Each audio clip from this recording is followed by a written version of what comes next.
Lesson 7.2, Modeling Exponential Growth and Decay Functions with Application. We're going to take our equation from 7.1 and apply it to real-world situations. Y equals a times b to the x. As we model application, the a value is going to be whatever the original amount is in your application question. Oftentimes related to cost or population or just whatever the original amount is in the process. The b value is going to be your growth or decay factor. And I don't know why, but I need to slide my screen over here. There we go. It's your growth or decay factor.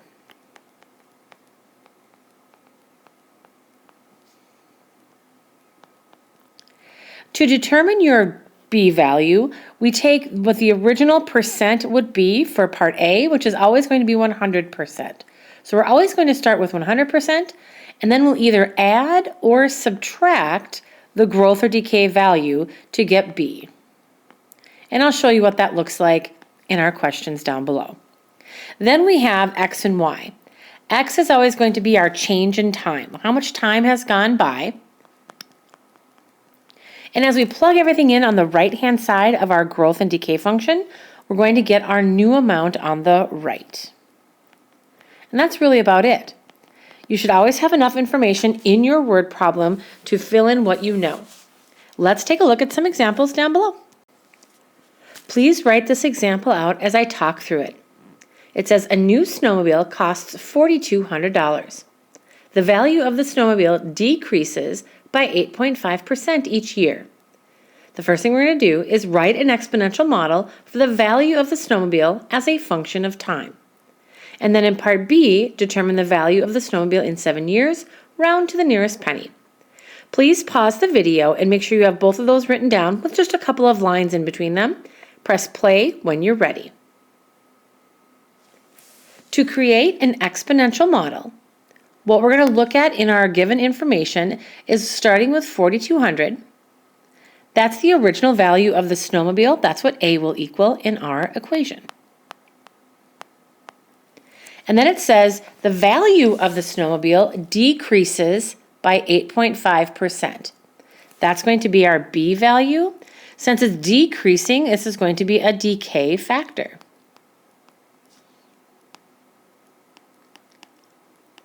To get the decay factor, we always start with 100%. If the value of the snowmobile is decreasing over time, we're going to subtract 8.5% from that. That gives us 91.5%. But the thing with the decay factor is we never plug it in as a percent. We always have to plug it in as the decimal version in the equation. So it's 91.5 as a percent. But as a decimal, I'm going to move it 2 to the left, and that's going to be 0.915. We'll always move our decimal 2 places to the left. Once you know your A and your B value, that's all you need. X and Y stay as is in part 1. That means our model is going to be, for the value of a snowmobile over time, Y equals A, which is 4,200, times, in parentheses, our decay factor of 0.915 to the x power. That is our exponential model. That's it. That's all you have to do. It says determine the value of the snowmobile in 7 years, round to the nearest penny. For part B, the value of the snowmobile in 7 years, that means x will equal 7. And we literally just plug it in. Y equals 4,200 times 0.915 to the 7th. So on your calculator, you should be able to write 4,200, parenthesis 0.915, and then use that arrow up key that we've used before and raise it to the 7th power. Please make sure to enter all of that in. Once you do that, you should get approximately, so we're going to put a little squiggly equals there. The amount is going to be in dollars, and to the nearest penny means 2 places past the decimal. We should get $2,255.26. It's going to be important to know your rounding rules to the nearest penny. Please make sure you can enter that in and get $2,255.26. So the snowmobile loses its value pretty quickly over time. All right, let's try another example, modeling growth and decay. Again, please take a moment to write this out. It says in 1996, there were 2,573 computer viruses and security incidents recorded. Since then, the number of incidents have increased by 92% each year. Part A, just like we did up above, write an exponential model for the number of recorded incidents as a function of time since 1996. Part B, what would the predicted number of viruses have been in the year 2010? Please write all of this out, giving yourself a couple of lines in between A and B. Press play when you're ready, and we'll go from there. All right, to write an exponential model, again, we need our A and our B values. The original amount of computer viruses when the recording started was 2,573, and that will be our A value in the equation. Now it says they increased by 92% each year. Increased for our B value is going to mean it's a growth factor.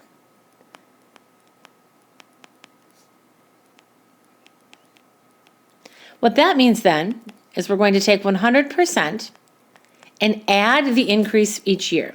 So 92% to that. And that gives us 192%. But if we move the decimal over 2 places to the right, that makes our B value 1.92. So we know it's a growth factor if our B value is bigger than 1, just like it was a growth function when we graphed in Lesson 7.1. Now that we know A and B, we can write our equation. 2,573 times 1.92 to the x power. This is our exponential model. In the second part, what would the predicted number of viruses have been in the year 2010? So now to figure out what we're going to plug in for x, what we need to do is find the difference between when the count started and the year we're currently in. If we take 2010 minus 1996, they're 17 years apart, and that's what we plug in for x. We have y equals 2,573 parentheses 1.92 to the 17th power. And again, we should be able to type this all in at once. It doesn't give us a rounding rule, and here's why. We're not rounding to a penny or a value that would be meaningful, so if it's the number of viruses, this needs to be an integer or whole number answer. That means we're going to round to the nearest whole number. All right, I encourage you to type this in to make sure that you can get the same end result that I do. Use that arrow up key and watch the parentheses, and you should be just fine. In 17 years, the number of incidents grew to 23,804,386 different incidents. That's definitely an exponential growth function. An interpretation of our growth and decay model is compound interest. Now, interest is money earned on an original amount at a given rate over time. Here is our compounded interest formula. It's important for you to write that out as specifically as you possibly can. Please take your time to do so. A equals capital P times parentheses 1 plus r over n to the nt power. It's quite the formula. We'll define all of our variables and they'll hopefully sound familiar to you. If interest is money earned on an original amount, capital P is your original amount. And we usually call that our original investment.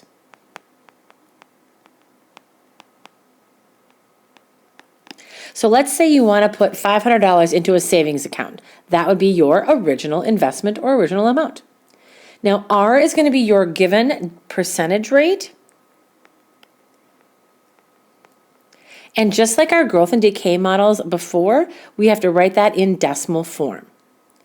N is different. N is going to be something that's new for us, and it's not really the same as what it looked like in the other word problems that we talked about.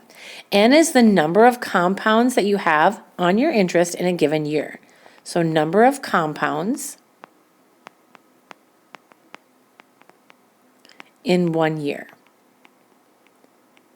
And we'll talk down below how we know what that would mean. T, just like before, T is like our X value, it's our time. And then capital A is going to be our new amount of money, including interest, over a given amount of time. Now that N we'll go back to, number of compounds in a year. It's important we know what N equals because notice you're plugging it in the parenthesis and as an exponent. So it's really important that we know what that means. If the directions in the word problem say compounded yearly, that means once per year, N just equals 1. Pretty easy to plug that in. Semi-annually, if you're compounding interest semi-annually, that means twice a year, N equals 2. Quarterly means once a quarter or every 3 months, N equals 4, 4 times total in a year. Monthly, there are 12 months in a year, so that means you're getting interest 12 different times in 1 year. Now, daily is a little tricky because we know that 365 days is typically a year, but leap years are 366. We're going to default our daily to be 365. That way we stay consistent. So no matter what year we're looking at, that's what our default will be. And then hourly is even more than daily, obviously. Hourly, if we take 365 days in a year times 24 hours in a day, that means you're going to get compounded interest 8,760 times in 1 year. Pretty rare that you're going to get hourly interest, but it could happen. All right, we have one final example down below. It says if you deposit $4,000 into an account that pays 4.5% interest, find out how much money you would have after 8 years if your interest was compounded yearly and then quarterly. So I just want to kind of break down the ways that we're going to plug this into our calculators. Definitely have your calculator ready and be willing to write all of this out. So let's go ahead and start with yearly. The information we need, our $4,000 is our original investment. That's what P equals. And it'll actually be $4,000 for both parts A and B. Our rate is that 4.5%. But again, if it has a percent symbol with it, we have to convert it to its corresponding decimal form to plug into the equation. If I move the decimal 2 places to the left, that's going to be 0.045. The other value that's going to be consistent is our time. Time will be 8 in both problems. The only thing now that's going to change is the yearly and the quarterly. That changes what N equals in our equation. Yearly means N equals 1. Now we just plug it in and simplify. So A will be our new amount after our 8-year time equals P times 1 plus R over N, so 0.045, and N is 1. And then we raise that to the N times T power, 1 times 8. Please be very specific when you write this out so that you can see kind of where the fraction is, and you definitely can tell where your exponents are. From here, you always want to simplify that parenthesis. So this is going to give us 4,000. Now, to get a common denominator, because this denominator is 1, we really can just add them together and get 1.045. That's the nice thing about having yearly compounded interest. It makes your parenthesis pretty easy. And then if we simplify 1 times 8 to a single exponent at the top, voila, it's 8. We're done. Now we can just plug this in. It looks very similar to what we did with our growth and decay functions before. Plug all of this in at once. This is money, so now this is also going to be to the nearest penny. We wouldn't round to the nearest whole number because we want to make sure we get the most amount of money possible, and the bank is definitely not going to want to give you more than that. All right, if we plug this into our calculators, we're going to get, after 8 years, we would have $5,688.40. So make sure you have that written down, and please type that in to see if you can get that on your calculator as well. Now, when we plug it in quarterly, that means you're getting interest more often than yearly. Our answer should be bigger than $5,688.40 when we're done. So let's take a look. Over here to the right, same idea. Everything stays the same except for the N value. What that means is we know that P equals 4,000. We know R is going to be 0.045, and we know T is 8. But quarterly means N equals 4. Now, this is going to change our formula, and we're going to have to get a common denominator this time. 4,000 times 1 plus R over N to the NT power. So if I have 1 plus 0.045 over 4, that's going to be the same as 4 over 4 plus 0.045 over 4. The other thing we can do is we can multiply these two together and get 32.